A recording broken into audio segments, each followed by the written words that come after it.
Hindi ka na ako malate. Pasok namin 7:58. Teka lang doon, magbabasa muna kami.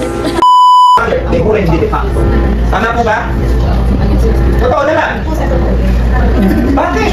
Kasi kung pinili mo siya, ibig sabihin, meron ka lugar. So as you can see here in this painting, it has meaning, of course. Guys, nag-activity po kami kanina. Group 1 po si Sheila, kaya sila po yung Gini sa sir. Oh my gosh, my hair! Tanong sa akin, anong function, anong architecture yun? Mali ko ba? Gusto ko magturo. So today, next namin ay quiz na. Yes, quiz tsaka short lesson lang. Hindi mo alam kung gano'n ang hirap na inabot namin ni Jerry. Tumakbo kami muna. Grabe. Saan tayo? Dito na tayo, Ting. Ayaw ka pala. We're gonna go to 5th floor. Ito na po ang kalbaryo ng mga Edo. We're going to our second and last class. Kami ay may quiz. And Nantok po ako dito na siya. Sana nag-quiz na lang natin para tapos. Sabi ni sir, mag-release. Ayun, nag-start.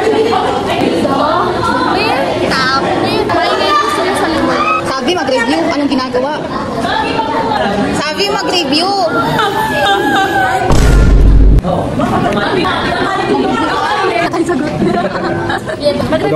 Para sa amin. Pag yung sagot mo, hindi umabot sa akin. Oh, yeah, yung sagot mo, sagot na. Kailangan umabot sa sagot sa akin. Hindi tayo na kayo.